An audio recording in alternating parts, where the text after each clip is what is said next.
우리 사도행전의 말씀을 함께 나누고 있습니다.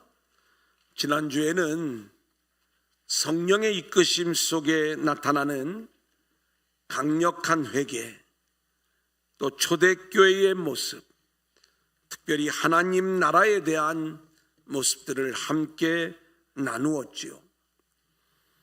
오늘 본문은 성전 미문에서 날마다 구걸하는 한 인생의 이야기예요. 우리가 이 본문의 말씀을 기적의 40일을 통해서 열심히 들어왔던 말씀이고, 또 제가 이 본문을 가지고 설교한 적도 여러 번 있기 때문에 우리가 사도행전을 강의하면서 오늘 본문을 준비하는 일은 또 하나의 어려움이 있었지만, 말씀을 대할 때마다 하나님이 주시는 성령의 감동, 오늘도 하나님께서 이 말씀 속에 담겨져 있는 놀라운 복음을 우리에게 알려주실 줄로 믿습니다. 저와 여러분 모두가 함께 은혜 받는 귀한 시간들이 될 수 있기를 소원합니다. 자, 우리 한번 따라해 볼까요? 성전 미문, 사도행전 2장 42절 우리 같이 읽겠습니다. 시작. 그들이 사도의 가르침을 받아 서로 교제하고 떡을 떼며 오로지 기도하기를 힘쓰니라. 성령을 받은 교회, 오순절을 통과한 교회, 초대교회의 모습이 오늘 이 시대 우리 교회에 도전을 주는 거예요. 이 초대교회의 모습은 어떤 모습이었는가? 가르침을 받은 교회였다. 말씀이 살아있고 그 말씀에 교육이 있는 교회, 디다케라고 말씀을 드렸어요. 두 번째는 코이노니아, 교제가 있는 교회인데, 이 교제는 인본주의적인 어떤 나눔 교제가 아닌 하늘의 은혜가 공동체에 부어지고 그 은혜가 나누어지는 진정한 코이노니아라고 말씀을 드렸습니다. 떡을 떼며 그러는데 단순히 음식을 나누는 내용이 아니라 십자가에 달려 돌아가신 주님의 몸을 기념하는 교회였고요. 오로지 기도에 힘쓰니라, 이 말씀은 성령의 소낙비를 맞고 흠뻑 젖은 이 초대교회가 한 번의 기름 부으심으로 일생을 살아가는 게 아니라 매일 매주일 기도하며 성령의 단비 소낙비를 계속 맞는 가운데 성령의 흠뻑 젖은 성령 충만한 모습의 공동체가 되었음을 우리 가운데 보여주고 있는 거예요. 뿐만 아니라 이 초대교회 안에는 놀라운 기사와 표적이 나타났다고 말씀하고 있어요. 43절로 47절입니다. 시작.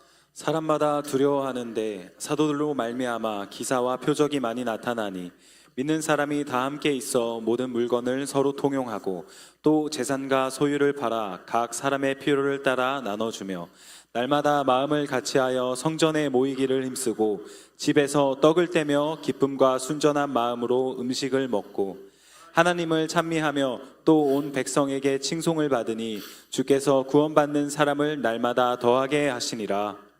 초대교회가 보여준 기사와 표적은 단순한 치유이적이나 깜짝 놀랄 만한 어떤 기적의 이야기가 아니라, 놀랍게도 이들은 자신의 재산을 다 내어놓고 서로 물건을 통용하며 날마다 마음을 같이하여 성전에 모이기를 힘썼다, 이렇게 말씀을 하고 있어요.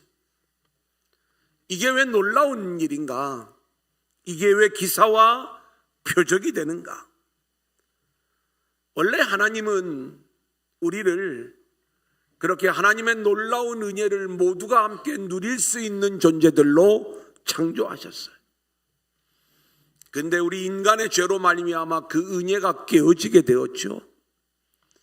그래 구약에서는 우리 하나님이 희년 제도를 통하여 다시 하나님께서 계획하신 모든 모습대로 리셋시켜 이제 깨어진 안식 또 깨어진 은혜를 모두가 공평하게 누릴 수 있도록 하나님이 그 길을 이끄시는데, 성령 받은 초대교회의 모습은 바로 그렇게 희년의 은혜를 마음껏 누리는 모습이었고, 또 이들이 같은 마음으로 성전에 모여 하나님을 예배하며 하나님의 영광을 드러내는 공동체로 세워지게 되었다.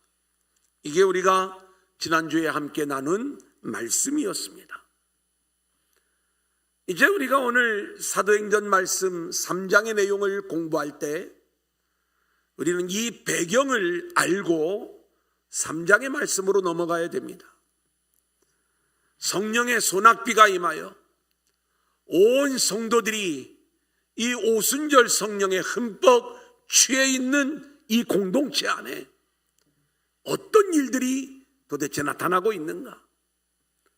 오늘 특별히 베드로와 요한을 그냥 읽어나가지 말고 오순절을 통과한 베드로와 요한의 관점에서 우리가 오늘 말씀을 읽을 수 있어야 돼요. 자, 3장 1절 제가 읽어드립니다. 제9시 기도 시간에 베드로와 요한이 성전에 올라갈새. 우리가 이 기도 시간을 알려면 시편의 말씀을 좀 보면 좋죠. 시편 55편 17절 같이 읽을까요? 시작. 저녁과 아침과 정오에 내가 근심하여 탄식하리니 여호와께서 내 소리를 들으시리로다. 유대인들은 저녁과 아침과 정오에 3번 하나님 앞에 기도하는 거예요. 왜 저녁부터냐면 유대인들에게는 하루의 시작이 저녁부터 시작이 되어지는 거예요. 그래 지금 9시 기도 시간은 아침 9시, 낮 12시, 오후 3시 이렇게 3번의 기도 시간 중에서 오후 3시 기도 시간을 말하는 거예요. 이 저녁 기도 시간에 기도하러 베드로 요한이 성전에 올라갔는데, 이들은 그 이전에도 기도하러 성전에 올라갔겠지만 이제는 전혀 다른 존재가 되어 성전으로 올라가고 있는 모습인 거예요. 이들에게는 이 성령에 흠뻑 젖어 역사하시는 그 성령님의 통치가 끊임없이 그들 안에 나타나는 가운데에 이들이 성전으로 올라가는 상황. 이때 어떤 일들이 성전 미문에서 일어나게 되는가? 3장 2절입니다. 같이 읽겠습니다. 시작. 나면서 못 걷게 된 이를 사람들이 메고 오니 이는 성전에 들어가는 사람들에게 구걸하기 위하여 날마다 미문이라는 성전 문에 두는 자라. 여기 미문이라는 말은 아름다울 미자입니다. Beautiful gate. 말 그대로 아름다운 문이라는 거예요. 예루살렘 성전에는 총 8개의 문이 있는데 그 중에 이 미문은 성전 동편에 위치한 크고 아름다운 문으로 황금으로 만들어져 있어서 또 그 크기가 엄청나서 엄청난 위용을 자랑하는 모습이었어요. 혹시 성지순례를 가보신 분들은 이제 겟세마네 동산에서 이 예루살렘을 바라볼 때 굳게 닫혀 있는 문을 하나 보게 될 것입니다. 그 문이 바로 동문이고 미문이었던 거예요. 물론 지금 초대교회 당시의 문의 모습하고는 다른 모습이죠.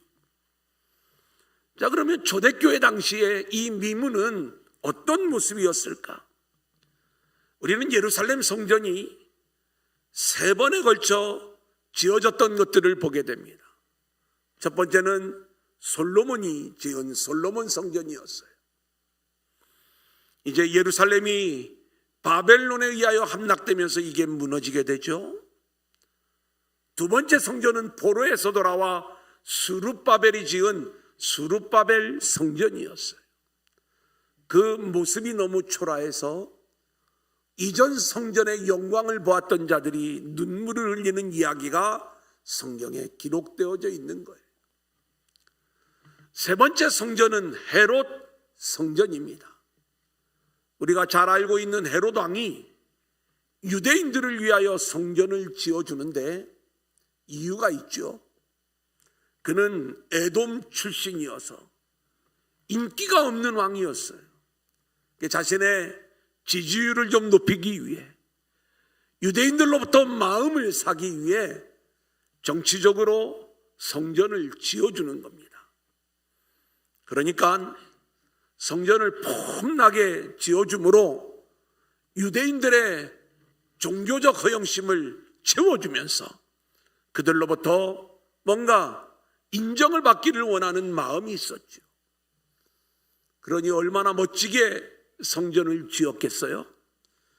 요한복음 2장 20절을 보면 이 성전을 46년 동안 지었다 이렇게 말씀하고 있습니다. 이 성전으로 들어가는 문이 동문입니다. 오늘 본문에 등장하는 이 미문이에요. 황금으로 아주 크고 멋진 문을 만들어 놓은 거예요. 요즘도 건축을 하면 문에 아주 많은 물질을 투입을 하면서 이 문이 그 집의 위용을 보여주는 것들을 보게 되잖아요. 이 문으로 드나드는 유대인들은 뭔가 우리는 하나님의 선택받은 백성이다, 우리는 이 멋진 성전을 가지고 있다, 이런 종교적 체험을 얻지 않았을까, 이런 생각이 드는 문이 지금 오늘 본문의 배경이 되는 미문의 이야기인 거예요. 근데 성경을 보면 이 성전의 동문인 이 문은 훨씬 더 깊은 영적인 의미가 담겨져 있는 것들을 보게 됩니다. 에스겔 43장 4절로 5절 우리 한번 같이 보겠습니다. 시작. 여호와의 영광이 동문을 통하여 성전으로 들어가고 영이 나를 들어 데리고 안뜰에 들어가시기로 내가 보니 여호와의 영광이 성전에 가득하더라. 44장 1절로 3절입니다. 시작. 그가 나를 데리고 성소의 동쪽을 향한 바깥문에 돌아오시니 그 문이 닫혔더라. 여호와께서 내게 이르시되 이 문은 닫고 다시 열지 못할지니 아무도 그리로 들어오지 못할 것은 이스라엘 하나님 나 여호와가 그리로 들어왔음이라. 그러므로 닫아둘지니라. 왕은 왕인 까닭에 안길로 이 문 현관으로 들어와서 거기에 앉아서 나 여호와 앞에서 음식을 먹고 그 길로 나갈 것이니라. 여러분, 우리가 이 에스겔 성전은 물론 지상의 성전이 아닌 하늘의 성전을 우리 가운데 보여주는 거예요.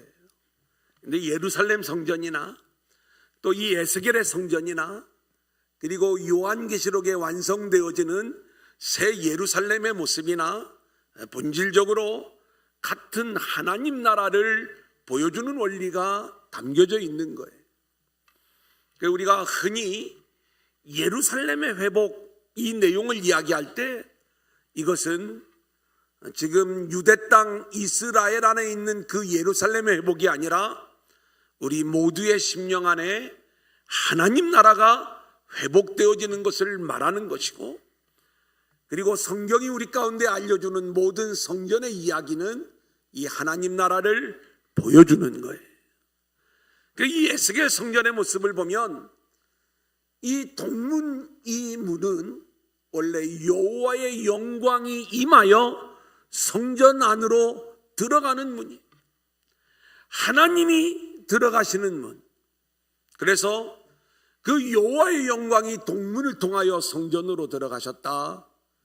그리고 하나님이 들어가셨기 때문에 이 문은 닫힌 문이 됩니다. 하지만 이 문은 언제나 왕은 들어갈 수 있도록 열린 문이 되는데 왕이신 그리스도에게는 늘 열려있는 문이에요.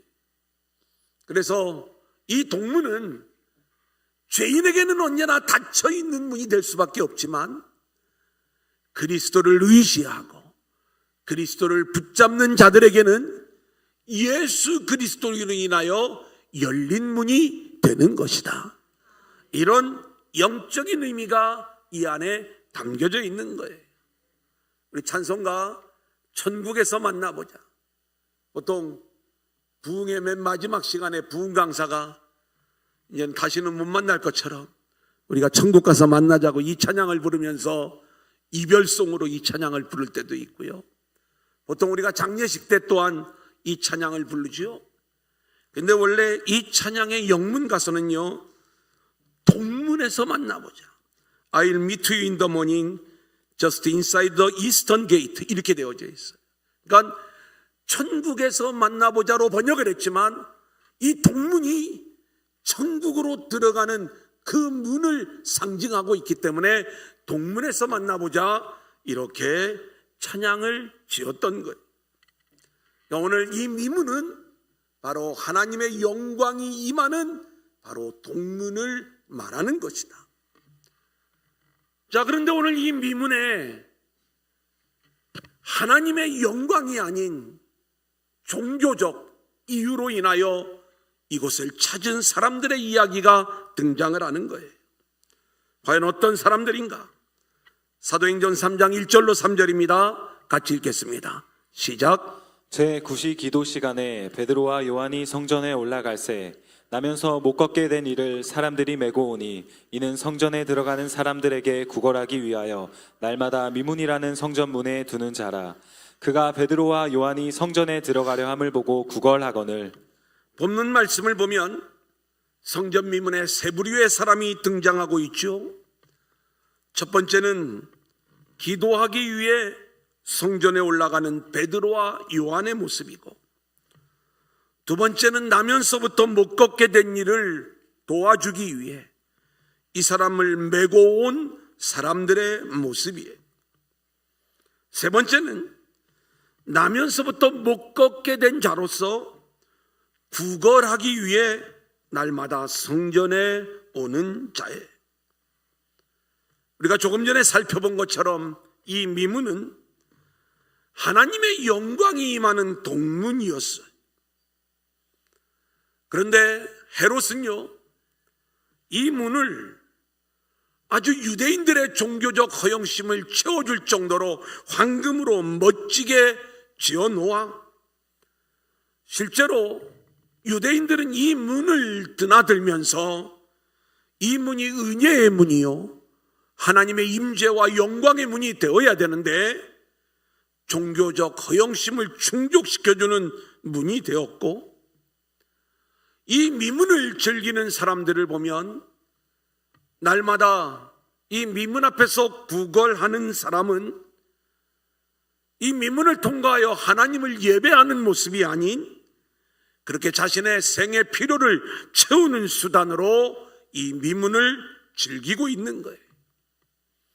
유대인들이 이 미문 앞에 있으면 이 구걸하는 사람에게 구걸을 기꺼이 적선하는 모습으로 아마 자신들의 의의를 드러내는 그러한 장면들이 연출되는 거예요.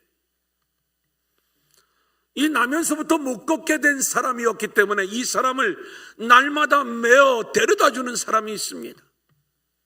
성경이 그 내용을 자세히 이야기해 주지 않고 있기 때문에 선한 의도로 데려다주는 이유일 수도 있고, 아니면 당신하고 나하고 지분을 좀 나누자, 그래서 이 사람을 도와주는 어떤 계산적인 이유일 수도 있고, 또 어쩌면 나쁜 사람들이 이 사람을 앵벌이 시키면서 겨우 먹을 것만 주고 그리고 많은 소득은 본인들이 가져가려고 하는, 어쨌든 이들이 노리고 있는 것은 이 미문을 통하여 성전에 들어가는 사람들의 종교심을 이용해서 이 땅에 필요한 물질을 벌어들이려고 하는 그러한 모습으로 이 미문을 즐기고 있었던 거예요. 사랑하는 여러분, 이 미문은 하나님의 영광이 임하고 그 영광이 이 문을 통과하여 하나님을 예배하는 성전에서 우리는 이 미문을 통과하고 하나님을 예배하는 자로 세워져야지. 아멘. 이 성전 미문이 우리의 종교적 욕구를 채우는 그런 모습으로 우리가 미문을 즐기는 성도들이 되면 안 된다는 것을 오늘 말씀은 우리 가운데 교훈하고 있어. 아멘. 오늘 본문에 등장하는 성전 미문의 이야기는 우리들의 이야기예요. 하나님의 영광, 하나님의 은혜와는 상관없는 모습으로 자신들의 욕구를 채우기 위해 성전 미문에 모이는 종교적 신앙이 되면 안 된다, 이 말씀인 것입니다. 아멘. 우리는 오직 하나님의 영광과 은혜를 구하기 위해 이 미문을 통과하는 자들이 되어야 되고, 아멘. 그리고 하나님을 예배하고 하나님께 기도하는 자들로 우리 모두가 세워질 수 있기를 소원합니다. 아멘. 자, 두 번째 우리 한번 따라합니다. 일어나 걸으라. 일어나 걸으라. 3절 다시 한번 읽겠습니다. 시작. 그가 베드로와 요한이 성전에 들어가려 함을 보고 구걸하거늘. 예, 저는 이 본문의 말씀을 묵상하면서 제 마음에 많은 이게 찔림이 좀 있었어요. 구걸하는 사람들이 교회에도 많이 오고요. 그리고 제 전화번호를 어떻게 알고, 참 전화가 자주 옵니다.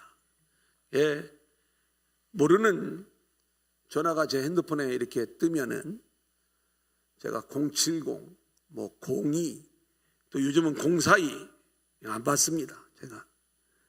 근데 010 이게 일반 핸드폰 번호로 오는데,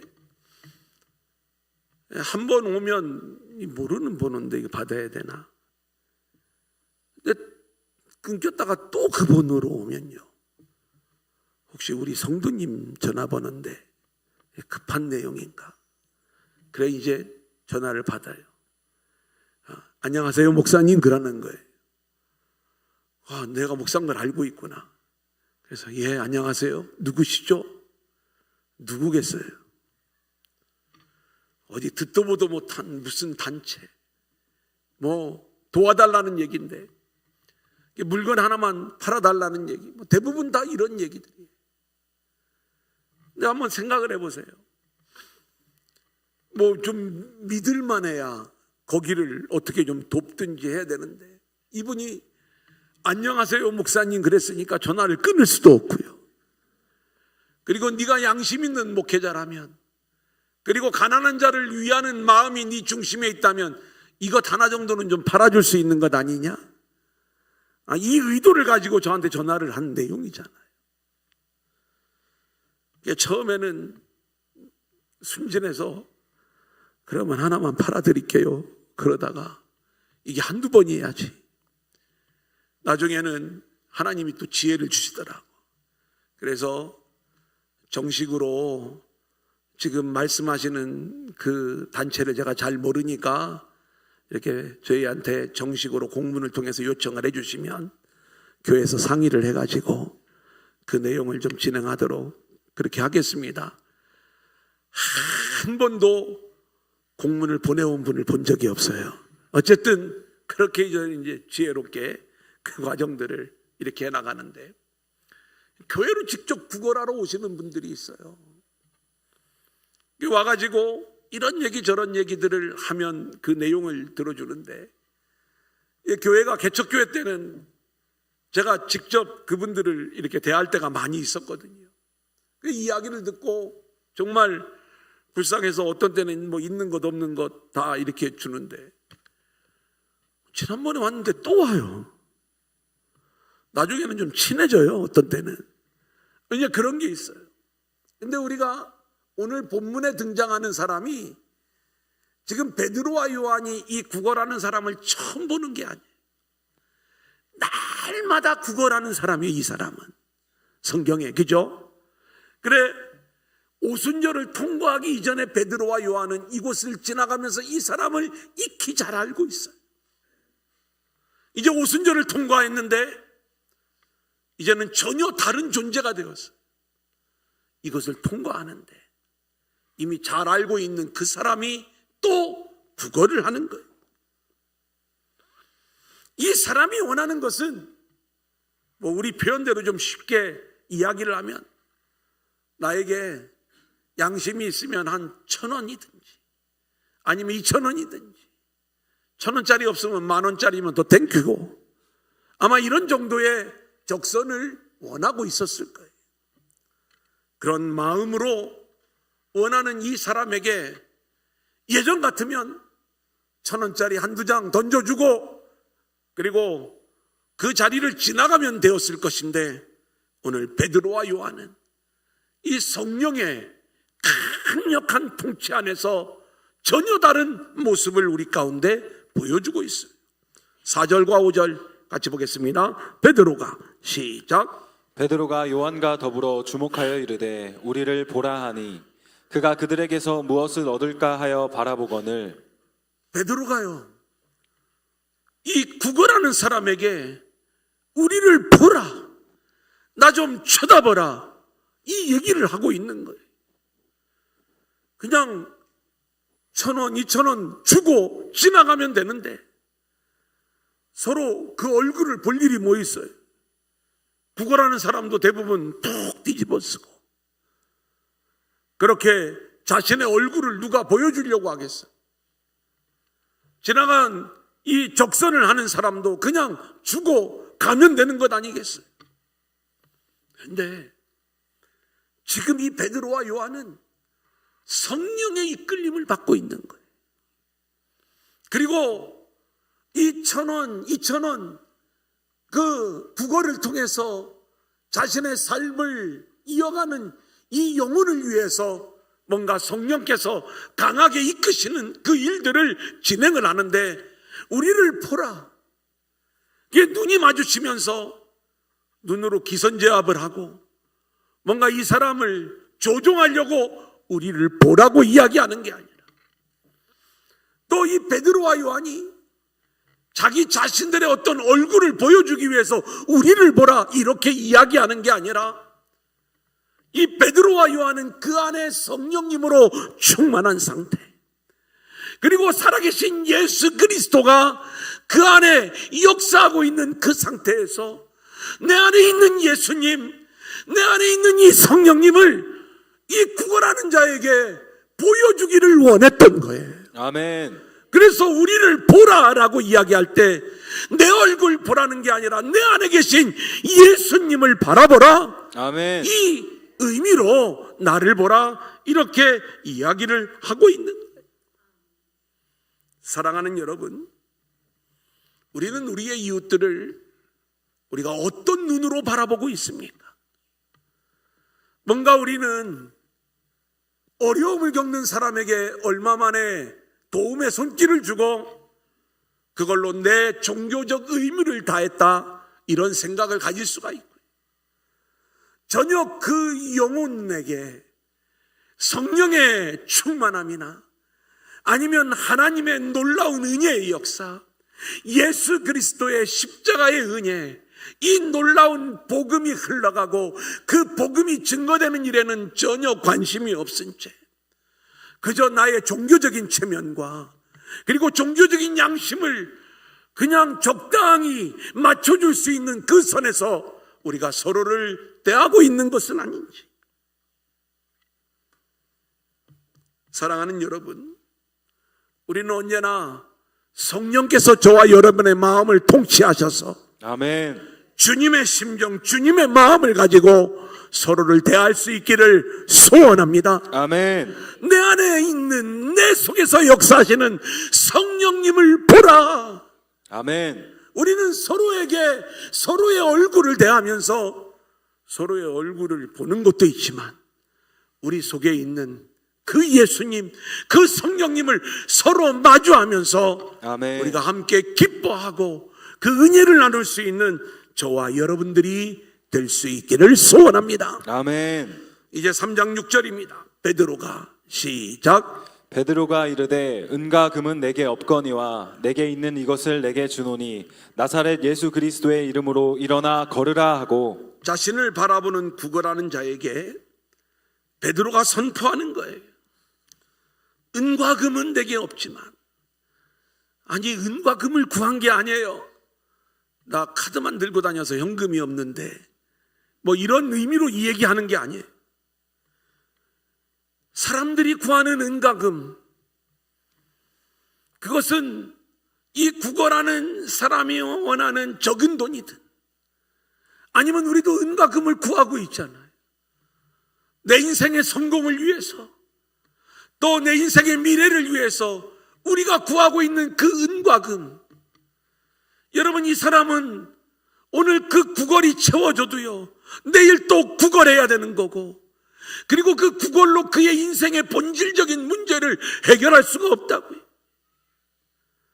죽어가는 자신의 육신을 위하여 그저 쓸 그 물질, 그것에 불과한 거예요. 장례를 지낼 때마다 고인에게 수의를 입혀요. 고인을 떠나보내는 우리들의 마음은 좋은 옷을 입혀서 떠나보내기를 원해.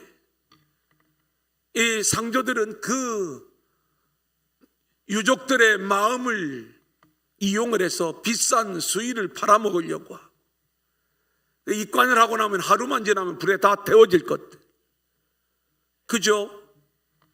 여기에 우리가 많은 비용을 들일 이유가 없는 거죠. 평상시에 입었던 그 옷을 입고 가는 게 가장 좋은 모습이지 않을까. 근데 사람들은 이런 것들을 위하여 은과 금이 필요한 거예요. 내 무덤을 장식하고 치장하는 일. 그래서 구걸하는 거예요. 은과 금을 끊임없이 구걸하면서 일생을 살아가고 있는데, 베드로와 요한은 이야기하는 거예요. 은과 금은 내게 없지만 내게 있는 이것을 내게 주겠다. 아멘. 은과 금하고는 비교할 수 없는 걸 베드로와 요한은 자신 안에 그분이 계시다는 것을 알고 있었어요. 아멘. 내게 있는 이것. 아멘. 우리도 자신 있게 이 이야기를 할 수 있어야 되는 거예요. 아멘. 내 안에 계신 예수님, 내 안에 계신 성령님, 내 안에 이것이 있는데 아멘. 내가 이것을 너에게 주고 싶어서 나를 바라보라고 이야기를 했다. 그러면서 이야기하는 거죠. 나사렛 예수 그리스도의 이름으로 일어나 걸으라. 아멘. 여러분, 여기 나사렛 예수 그리스도의 이름을 우리가 정확하게 번역을 하면 이것은 예수 그리스도의 이름 안에서 일어나 걸으라, 이 말씀인 거예요. 여러분, 오늘 말씀을 준비하면서 우리 교회의 표어가 자동적으로 생각이 나는 거죠.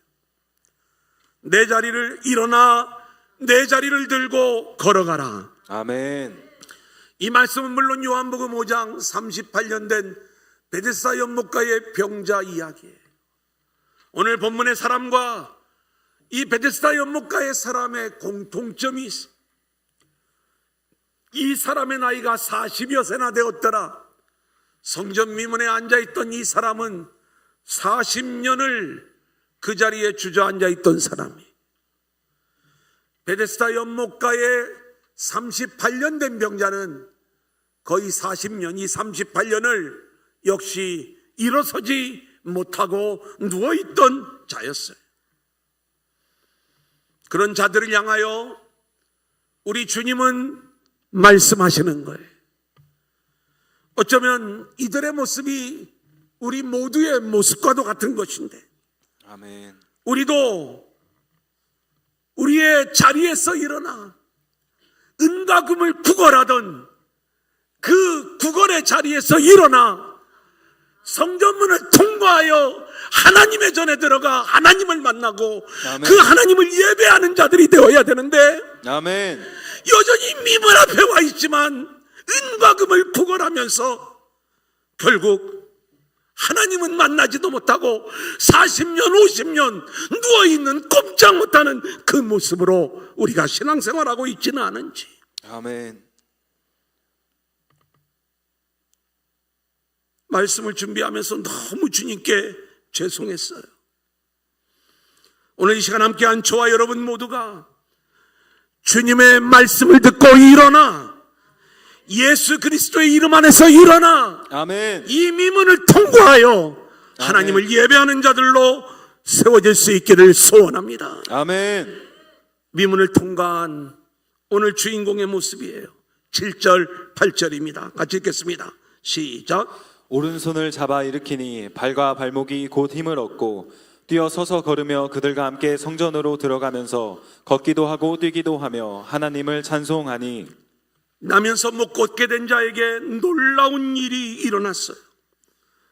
베드로가 예수 그리스도의 이름 안에서 일어나 걸으라고 선포하며 오른손을 잡아 일으키자 발과 발목이 곧 힘을 얻고 뛰어서서 걸으며 성전으로 들어가 걷기도 하고 뛰기도 하며 하나님을 찬송하는 자가 되었다는 거예요.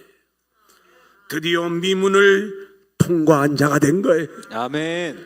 우리는 미문에서 우리의 종교적 욕구를 즐기는 자가 아니라 아멘. 예수의 이름을 붙들고 일어나 그 이름의 능력 안에서 일어나 아멘. 이 미문을 통과하여 걷기도 하고 뛰기도 하며 성전 안으로 들어가 하나님을 찬송하는 자들로 우리 모두가 세워질 수 있기를 소원합니다. 아멘.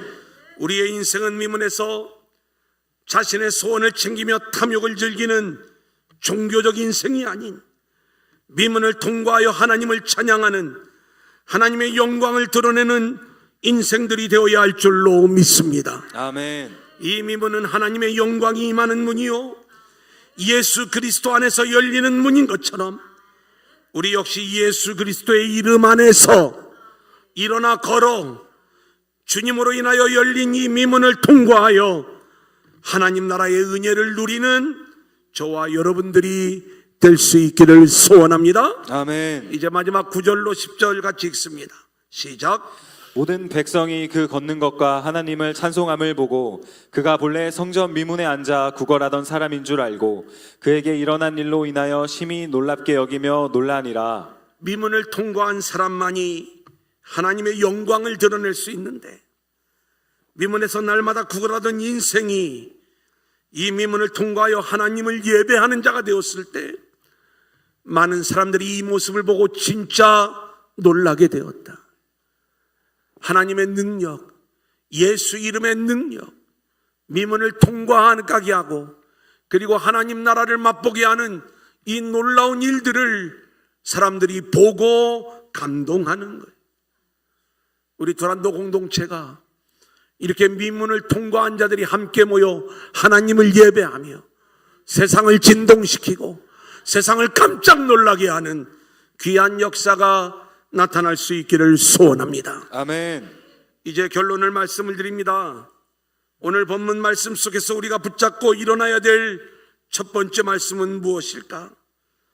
성전 미문을 즐기는 종교적 신앙에서 벗어나라는 거예요. 아멘. 성전 미문에서 날마다 구걸하는 사람이나 또 그를 데려다주는 사람이나 그를 구제하며 자신의 의의를 드러내는 사람이나 모두가 다 종교적 신앙의 모습에 불과한 거예요. 참된 신앙인은 예수의 이름 안에서 일어나 이 미문을 통과하여 하나님을 예배하는 복음적 신앙의 사람들로 세워져야 되는 거예요. 아멘. 오늘 붙잡아야 될 두 번째 말씀은 예수의 이름 안에서 일어나 걸으라는 말씀이에요. 죽은 시체의 모습으로 앉아서 40년을 구걸하는 자리에 앉아 있으면 안 돼. 우리는 주님을 만나야 되고 그 주님의 이름 안에서 우리를 일으켜 세워주시는 주님의 손길을 느껴야 되고요. 아멘. 그때 성령의 생기가 우리 안에 불어들어와 아멘. 죽은 시체와도 같았던 우리의 영혼이 깨어 일어나게 되고 아멘. 뛰어서서 걸으며 미문을 통과하여 성전으로 들어가 하나님을 찬송하는 자들로 세워져야 될 줄로 믿습니다. 아멘. 이런 은혜의 주인공들로 세워지는 저와 여러분들이 될 수 있기를 주님의 이름으로 간절히 축원합니다. 아멘.